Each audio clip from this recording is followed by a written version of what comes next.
And we are back with another predictions video, this time Saturday night's main event, which is a controversial one, by the way. And I say that because the first matchup is going to be Cody Rhodes versus Drew McIntyre for the WWE Undisputed Championship. And I say controversial because this feud has lost its legs completely. It's been completely derailed, and it just not planned correctly or executed good at all.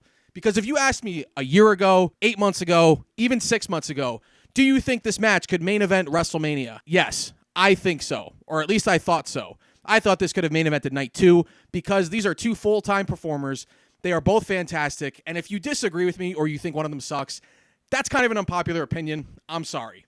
These two are great workers, and I'm still waiting for Drew McIntyre to be rewarded for the feud he had with CM Punk last year. We're still waiting on that. And I'm also still waiting on Drew McIntyre just becoming a champion. We've watched these two not fall apart, but they have no momentum going into this whatsoever. And I hate to sit here and just complain because that's the popular thing to do now with WWE. It's not talk positive at all. It's to sit here, complain, talk shit, say the product sucks, say this sucks, say that sucks, Triple H is a terrorist, TKO sucks. I do agree with TKO. You got to find some positivity in things. And I'm going to be honest with you, I'm having a hard time kind of finding the positives in this. And I am no saint. I have made videos in a negative connotation about WWE, about certain superstars and stuff like that.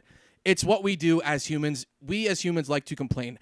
I'm trying to be positive and do something different because everybody else just bitches, moans, and complains. So I'm trying to do the opposite, even though I really like doing that. This feud has just been started, stopped, started, stopped. 6 months ago, this could have been a fantastic feud. Cody Rhodes' first title reign overall, I thought was pretty good. Some people didn't like it, which is fine, but Cody Rhodes had great matches while being a babyface, white meat babyface champion, which is hard to do. Babyface champions, especially for a long period of time, usually don't resonate as well with fans just because it gets a little corny. It does. And I think Cody Rhodes is doing a great job being that. I still like Cody Rhodes. He doesn't really bother me, and I like this little mean streak he's got going on. The problem is that Cody Rhodes' first title reign was decent. I would say a 7 out of 10.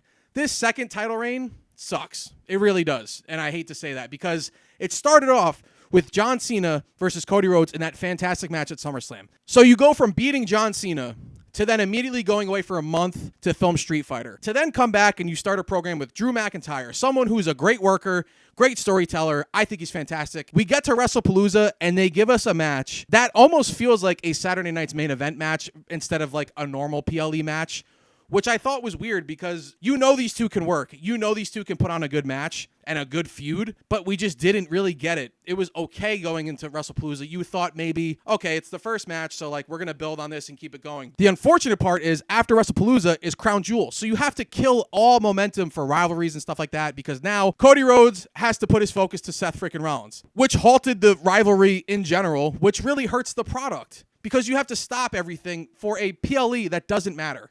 At the end of the day, the Crown Jewel Championship doesn't matter. It has not been mentioned since Crown Jewel. I just want to put that out there. I think it's stupid, and I think it's a waste of time. I don't think we should really do this anymore. I don't like the whole Crown Jewel thing. I really don't. Because then after Crown Jewel, you got to pick it back up. So then you got to kind of insert Drew McIntyre back into the picture. Did they really do a good job with it? Not really. I'm not very much interested in this feud anymore, and it's really unfortunate because, like I said, 6 months ago, 8 months ago, a year ago, I truly believe that at the very least, they could have main evented WrestleMania Night 1. And now, I don't know if these two can even main event Saturday night's main event because they just haven't done anything with this feud to really make it that interesting. I think Drew McIntyre is just a stepping stone for Cody Rhodes, and we're just going to move on to something else. And it's really unfortunate because I am a huge Drew McIntyre fan. I've been saying this for at least a year and a half. Drew McIntyre needs to become champion again. He does. He deserves it. He's earned it. And I think he got screwed over during COVID. And he can be a great champion. You can't tell me otherwise. And with the continuation of just shitting on WWE at this point, WWE needs to shake things up. I think they got to change a lot of things around. Unfortunately, I don't think they're going to pull the trigger on Drew McIntyre becoming champion this close to WrestleMania season. Because I think if Drew won now, he has to walk into WrestleMania as champion. They're not going to do that. So, unfortunately, I'm picking Cody Rhodes here. Not because I don't like Cody Rhodes, but because I think Cody Rhodes is better chasing than he is being champion. And that's just a common trope with baby faces. You get invested in them chasing to win the big one. But after that, it's like, it's not as exciting anymore. It's just what it is. It's always been like that in wrestling, and it's always going to be like that. Everybody gets bored, and you gotta change things up. WWE is relying on really, really long storylines, really, really long title reigns. I wish they would pick some pieces from the Attitude Era of just a shock thing. You could even switch it on Raw. I'm not saying Cody Rhodes has to lose on Raw, but like, you got to change it up a little bit. Keep people on their feet. You could do the long storytelling storylines. I like those a lot because it's like watching a movie, which is cool. On the flip side, it doesn't hurt to like do something crazy and drastic immediately. Like, look at how people were excited about the Vision. I know it kind of happened because Seth Rollins got hurt with Braun Breaker and Bronson returning on Seth Rollins, but at the same time, how exciting was that? For one day, we were like, oh shit's gonna change.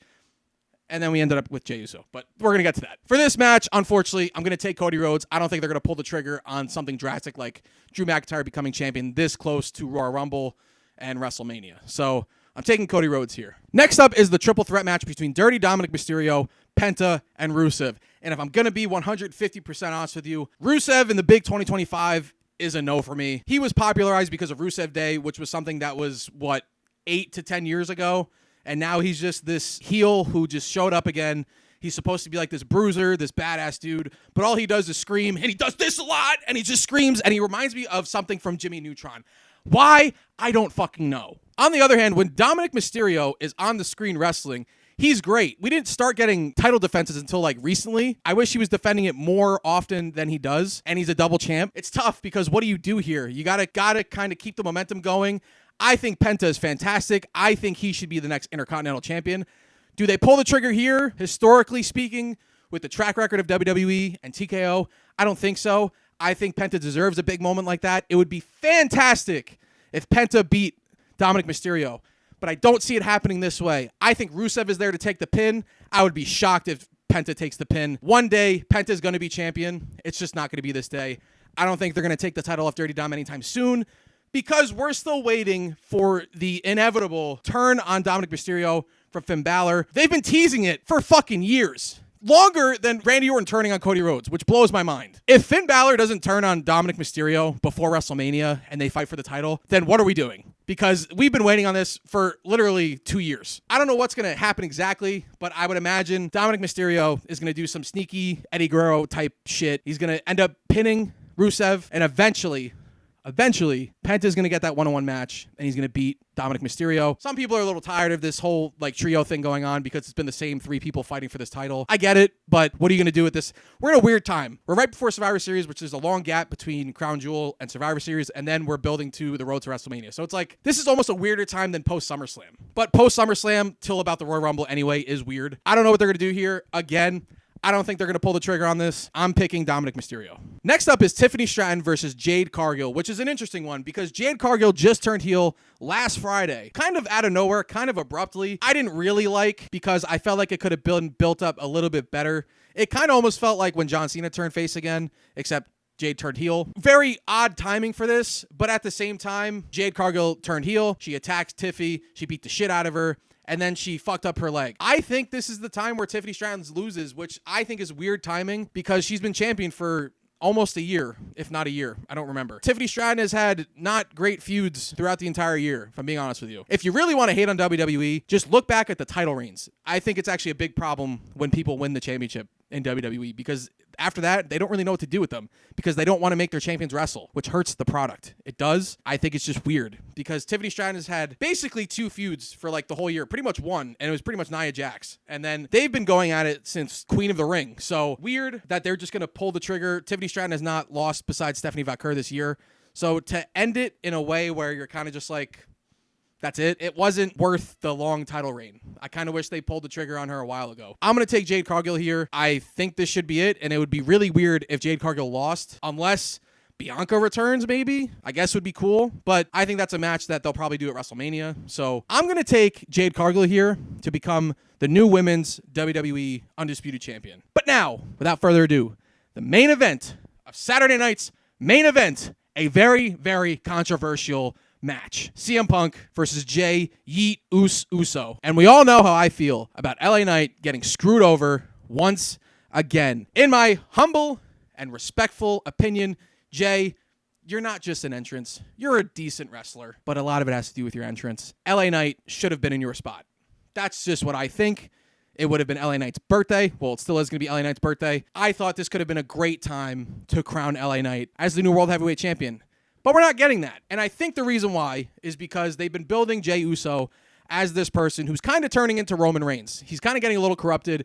He's getting a little power hungry. He wants that championship. He's having issues with his brother. But I do have a hot take and a hot prediction. I think this match goes one of three ways. One is the very simple, straightforward way where Jey Uso's too distracted by, Jimmy, his family, other things, and you crown CM Punk the brand new World Heavyweight Champion. The other way, which I don't want, is the Vision, or I guess Revision, kind of indirectly helps Jey Uso win because they just are pissed off that they're not even in the match in general.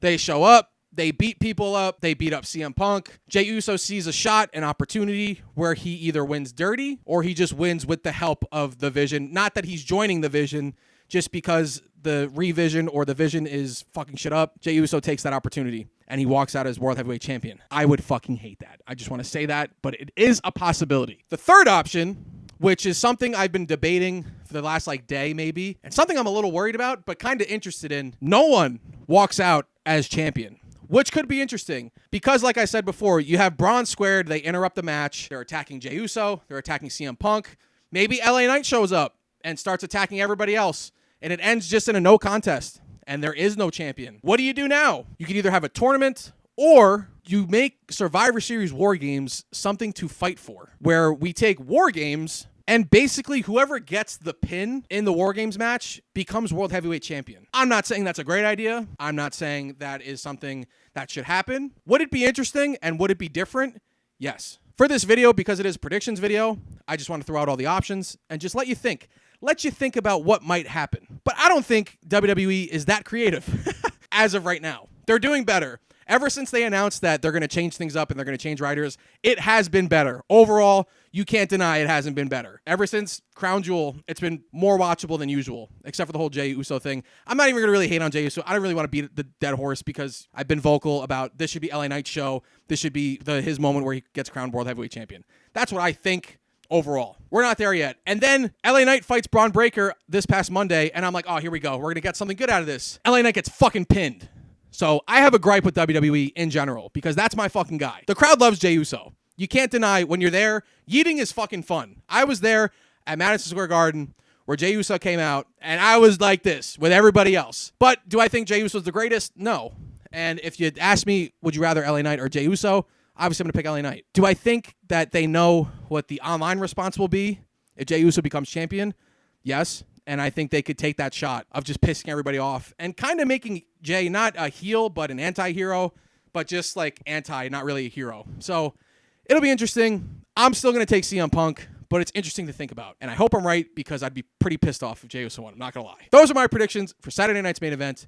Please let me know what you think. Let me know what your predictions are because I'm a little nervous. If Jey Uso becomes World Heavyweight Champion, I don't know what's going to happen with LA Knight. But LA Knight did say he was going to chase the title after the fact, but then he lost to Braun Breaker. So who knows? We'll see what happens.